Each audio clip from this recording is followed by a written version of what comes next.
International Basketball Tournament, or the Tournoi de Antiba. Tournoi de Antiba. I think our fans are beginning to realize, as we look at the starting unit for France with Jalabal, Ian Mahinmi, Boris Diaw, Nick Batum, and Antoine Dio. Pabigat na pabigat yung mga kalaban natin sa tune-up. Oh, definitely. And, kaya nga, importante dito kasi, you're playing a team like France, yung alisin mo yung sindak factor eh. I mean, when you go to the FIBA Worlds, ngayon pa lang, masanay ka na, makalaban mo, like Diaw and Mahinmi, and of course, Batum there, and Gobert, So, medyo mawawala na yung sindak factor. And then, you get used to playing guys with the size of this team. And of course, malalaman rin natin yung offense natin, how will it work, and how we can also match up against rebounding against a taller squad. We're also seeing our officials for this game, and here's Nick Batum spearheading the starting unit for Coach Vince Collet. Coach Vince Collet, matagal na rin siyang coach ng France, and and for France, naroon din sila process of discovery, because they also need to find out how they'll perform without Tony Parker. That's correct. And he's like he's not just a good basketball player, but he's a leader, and he's just like a coach on the floor. And pero wala na si Tony Parker dyan, so let's see how France fares in this tournament. We see a lot of Filipinos here in the arena. At talagang full force rin na suporta, syempre, para sa Gilas Pilipinas. Ian Mahinmi will tip it off against Japet Aguilar, Jeff Chan, Gabe Norwood, L.A. Tenorio, and Andre Blatch. That is the starting unit for the Philippines. And first possession goes to France, part of the tour of... this is part of the tour of the French national team, the Tournoi de Antiba. And Boris Diaw with a miss. So right off the bat, an offensive rebound and a putback here. You can see your size factor will play big in this game. 2-0 for France. Mahinmi with the putback. There's Andre Blatch with a miss. Loose ball, napunta sa France. And here's Diaw, and he can play point guard. Yes. And we all know that by now. Dio, meantime, being hounded by Tenorio. Nick Batum against Gabe Norwood. Here's Diaw. And a miss there by Diaw. Rebound, Japet Aguilar. Japet trying to locate Blatch. Blatch for three. Rebound, Gabe Norwood. New shot clock for the Philippines. Yes, that's right. And Blatch taking both attempts for the Philippines early in this game. Ito sa setup ni L.A. Tenorio at dribble drive offense. Here's L.A. He goes inside, outside to Blatch. Shot clock down to 9. Blatch to Tenorio. Shot clock down to 6. And L.A. with a miss. Rebound for Jalabal.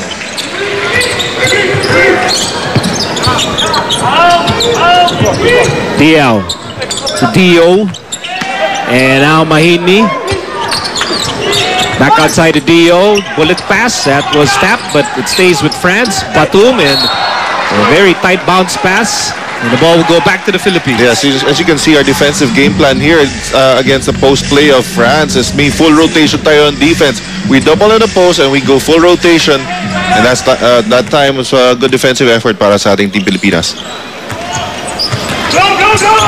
Norwood to Japet, and over to Blatch. Shot clock down to 10. Andre Blatch on the move, and a wild shot. Putback is good, and the Philippines were on the scoreboard. After that, so 3 out of the 4 attempts by the Philippines come from Andre Blatch. Kaya rin naman natin siya kinuha, kasi yung confidence ni Blatch in playing teams like France, hindi siya na-intimidate, and you're hoping that it would rub off to the other players para sa Gilas Pilipinas. Meantime, there's a turnover. Still tied here at 2 apiece in the opening period.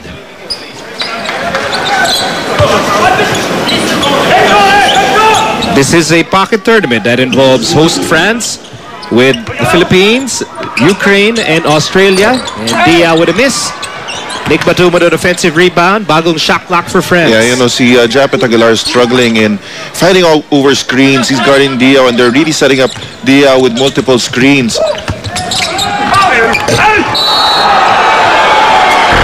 Ian Mahini is fouled by Andre Blatch. As you can see here, another penetration to the basket. Nice pass. Almost a dunk. Pero ito si Mahini will have to take it from the free throw line.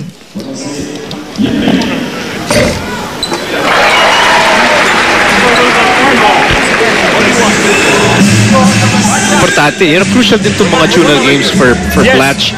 I mean, not just in the sense that you get into the flow of the offense and yung makuha niya yung philosophy ni Coach Chot. But also, yung malaman niya ano ba yung tendencies nila. LA, nila Gabe, nila Japet. Yung sasabi natin, no, yung chemistry. That's why you join tournaments like this, no? To really solidify your chemistry. As sabi natin, during training, yan, madidevelop po dyan. As we see a steal here by Norwood. Gabe Norwood going all the way for the layup, and the Philippines ahead. There's a swipe by Gabe, and he goes all the way for two. And Gabe Norwood, sanay dumipensa rin kasi ng mga import yan, no? And he has the length, you know, and he has the quickness. He plays a guard in our league, and right now he has the quickness to match up. Meantime, Gabe clipping Nick Batum on the arm.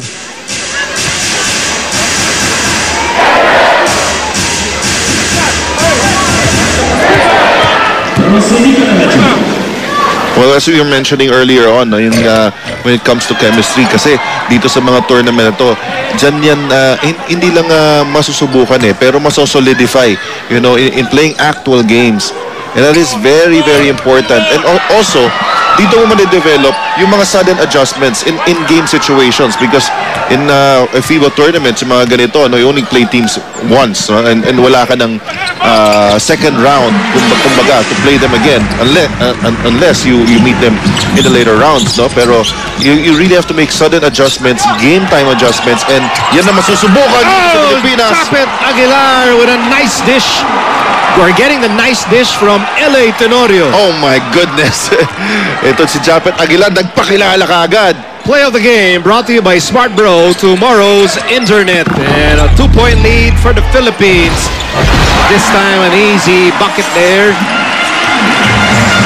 Well, I think with that dunk by Japet Aguilar, medyo siseryosohin na itong France, and they would realize that they have a game in their hands. All tied at 6 apiece. Foul there against Nick Batum.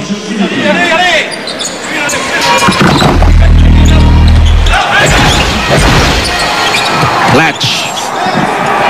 As we approach the 6-minute mark of the opening period.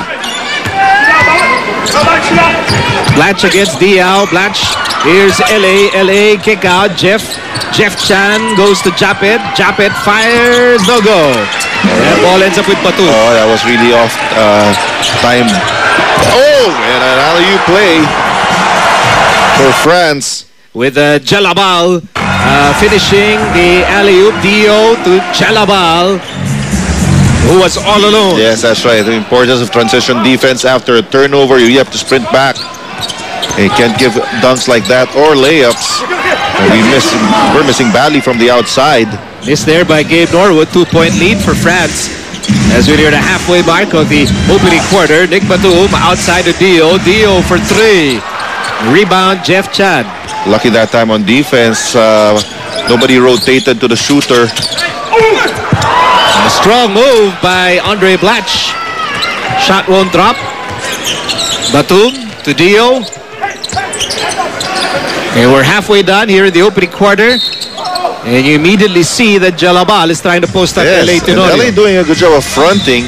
As you see here, Blatch, he's the one initiating the offense para sa ating Gilas PIlipinas. Showing some aggressiveness in dribbling the basketball. Ito, makikita natin LA, no?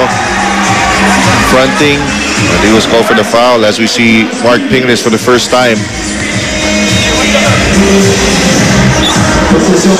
Pingris coming in for Japet Aguilar. 2-point lead for France. Oh. And that's a bucket plus the foul coming from Jeff Chan. And Jalabal with a 3-point play opportunity. Yeah, took his eye off his man and was caught behind. And that's something na papasakit ang ulo dito ni Coach Shot Reyes as ito si Jeff Chan. Nilabas kagad after that mistake.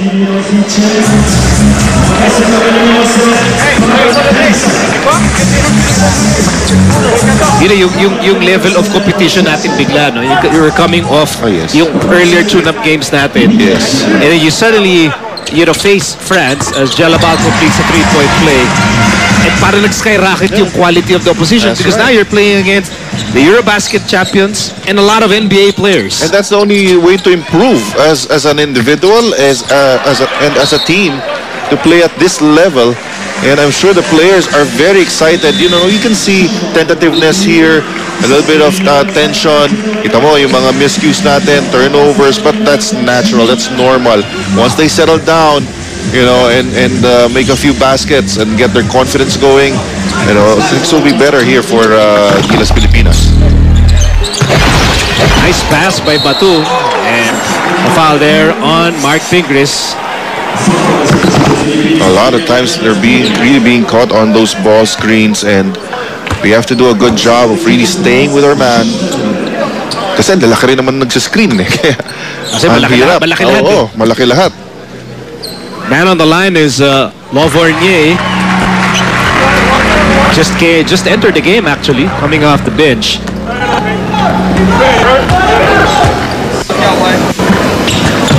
Also part of that Eurobasket champion squad, and Lavornier makes it, or hits to both free throws. It's now 13-6 in favor of France. And you can see France employing more pressure defense from the backcourt.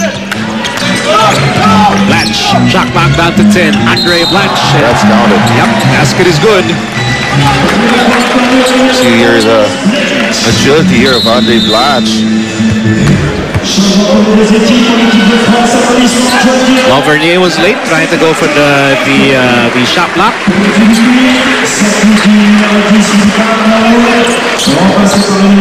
Theo will sit down, and Thomas Hurtel is now in the game.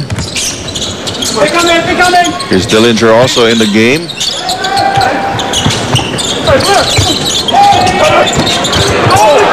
This time no double at the post. Pero makikita mo, no, off the ball, ang daming cuts to the basket here for France. They're very active. They space the floor really well.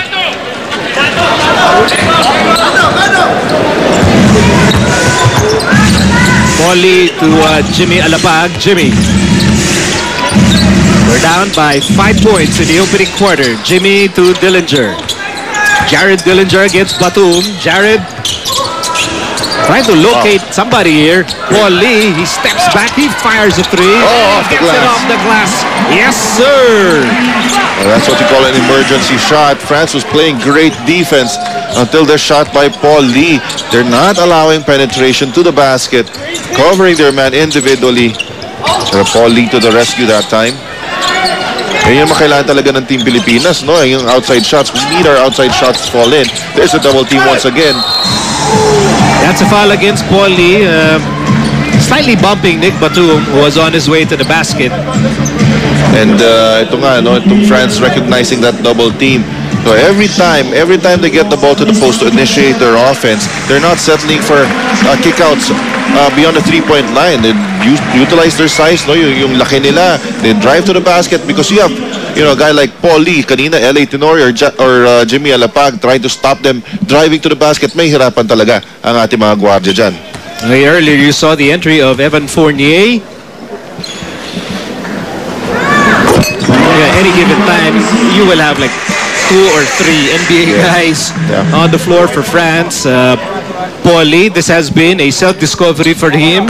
You know, nakikita niya what he can do on the international level, and now he gets to try, you know, what he can do against NBA players. This is a great experience for our players just to be here on the same floor with these players. Ayan naman si Blatch. And you can see Blatch is trying to prove something here. You know, Makikita mo. Mag-sign up na ba si Blatch? Sa free throw school mo? Di ba? Yato parang nakikita yung marami scouts dyan eh, di ba? Eto, tignan natin. Kailangan ba itong mag-enroll? Naku.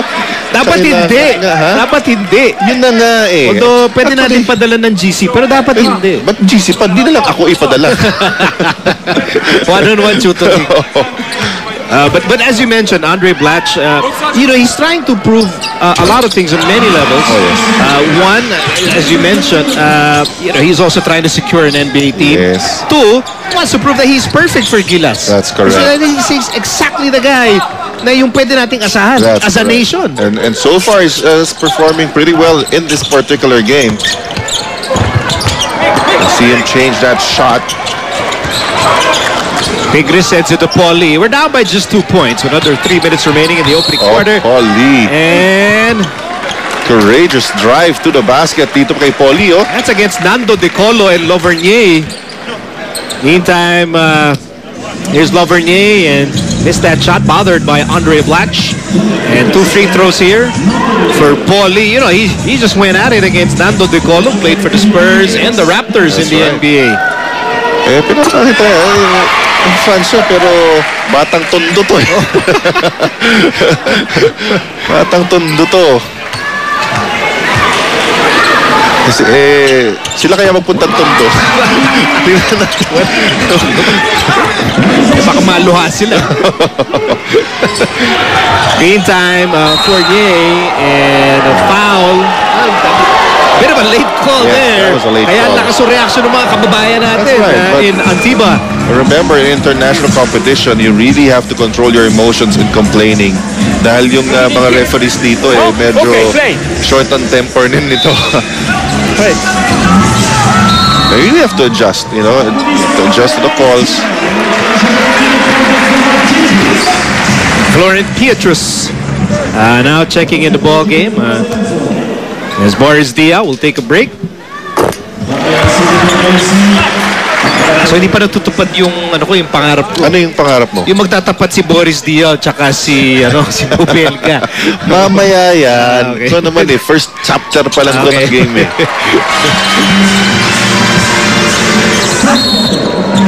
That will be a foul in the backcourt against Nando De Colo. You can see, grabe yung pressure defense. Off free throws sa backcourt. France, they have the size, they have the quickness. And when they pressure you like that, talagang magdidilim yung mundo mo eh. Ito seryosong tanong. I mean, how do you control yourself from being overwhelmed by the fact that, ito katapat mo. Kunyari ito, si Jared, katapat niya, Nando De Colo. I mean, these are guys you watch on TV. That's right. And all of a sudden, as Pingris attacks and Pingris will miss. And Pingris tries to keep the ball alive, and he does. And that's the effort of Sakuragi. And we keep the basketball here. But going back to my question, how do you keep yourself from saying, oh my gosh, katapat ko, NBA guy? I mean, how do you try and forget that while you're playing the game? Well, I'm sure, deep inside, talagang, yun na nga iniisip nila, exactly what you're saying. But, you're trying to accomplish something here, and during the pregame, I'm sure the coaching staff have already talked about it, and right now yung concentration lang nila is how to execute their game plan, and they're trying to accomplish something bigger than themselves in this competition. Missed by Wertel, and somebody pushed Mark Pingris there. Tsaka pag ganyan na medyo tinula ka na, hindi ka na, wala na, hindi na kita idol.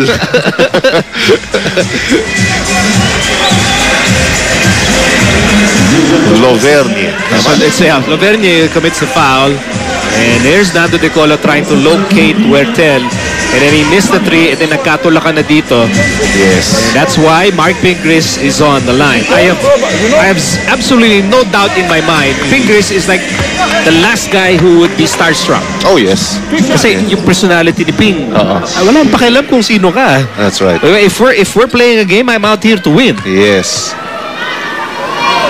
Ayun, Isa lang naman na kinakatakutan ni Ping eh. Oh, nandito pa sa Pilipinas. Oo, si Ma'am Danica. Mabait itong referee, nag-complain si Ping, basa raw yung bola. Yan. Pero ginamit niya tuwalya ni Ping. Tuwalya ni Ping ang ginamit. Baka si Jude Sukat dinala dyan, ha?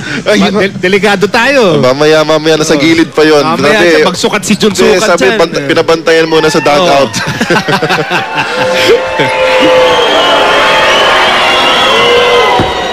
Miss on the first by Mark Pingris.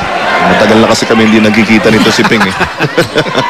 Kaya medyo okay lang, relax Ping, remember me.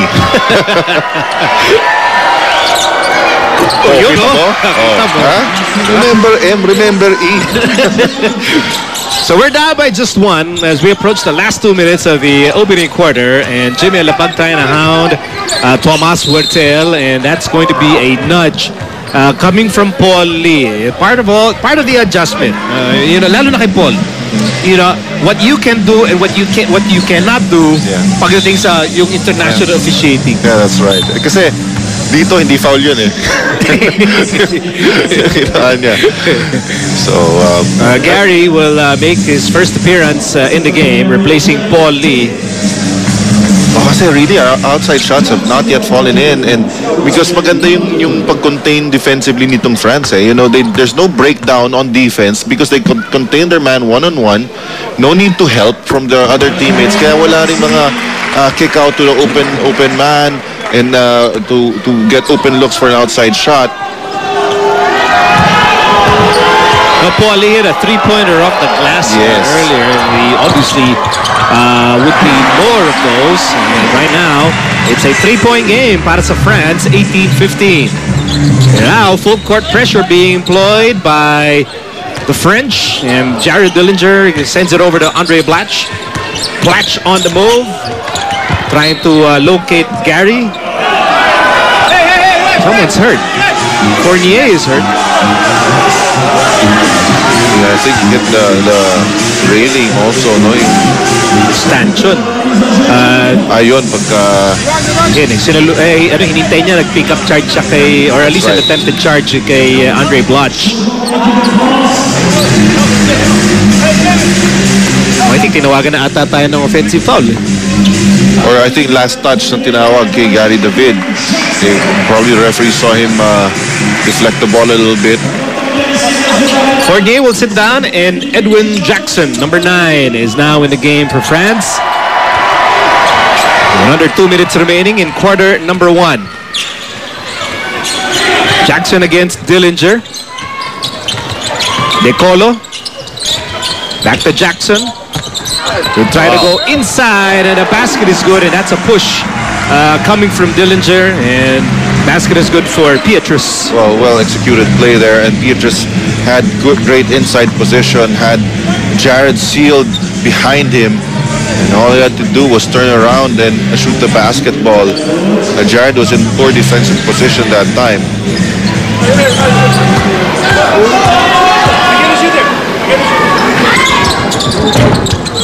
But he fails to complete the three-point play.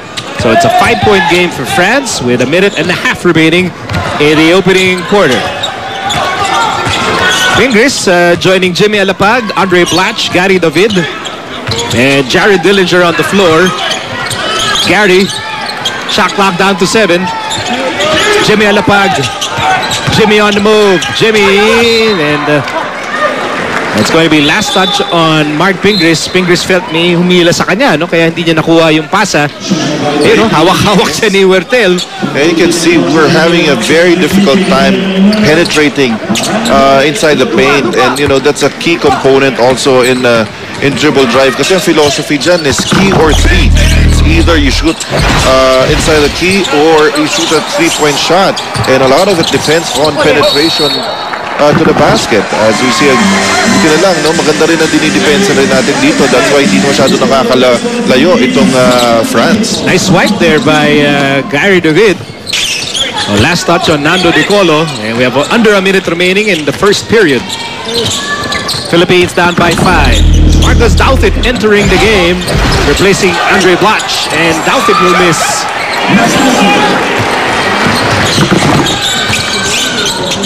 Huertel, Lovigny, Good help by Ranidel de Ocampo, and it's a turnover.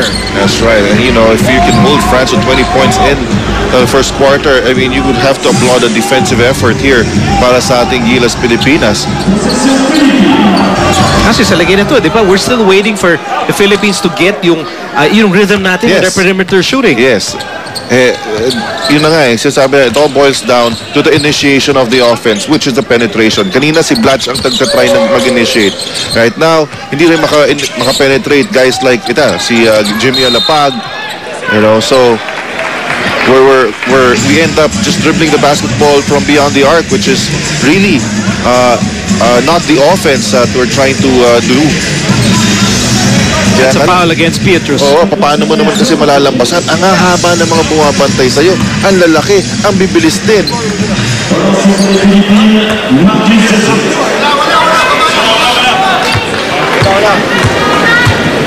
I think we try and provide a little circumstance here. So let's say you're Jared or you're Jimmy. Ayun, nakikita mo kasi, ayan, from that angle, kunyari, floor angle. Yeah. You're trying to see openings and you don't see it. Yes, that's right. Kasi nga, well, it's hard to beat your man one-on-one. Pagka ganun rin silang kabilis, pareho sa'yo, mas malalaki pa sila sa'yo. That's why nakita natin earlier on, because Blatch initiating the dribble drive. He was playing on the outside. Nagtataka siguro yung mga iba nanonood. Bakit sa labas siya? Yun ang system na ini-employ ng ating Gilas PIlipinas as France looking for the last shot in this quarter. They go to Pietrus and could be against Ranidel or Doubted. I think it's going to be against Ranidel, but Pietrus is really just overpowering his defenders. And Ranidel caught reaching in. So first personal laban kay Ranidel. 5 seconds remaining in the opening quarter. And Pietrus will make the first, pushing France ahead by just 4 points. So have enough time here to launch a decent attempt. 5.4 seconds. Jimmy Alapag, 3 seconds to go. Hoping to write the last sentence of the first chapter. Jimmy for 3. Yes, sir! A great way to end the quarter para sa ating Gilas PIlipinas. And finally, we get something from the outside. Earlier on, a back shot by Paul Lee. Now, Jimmy Alapag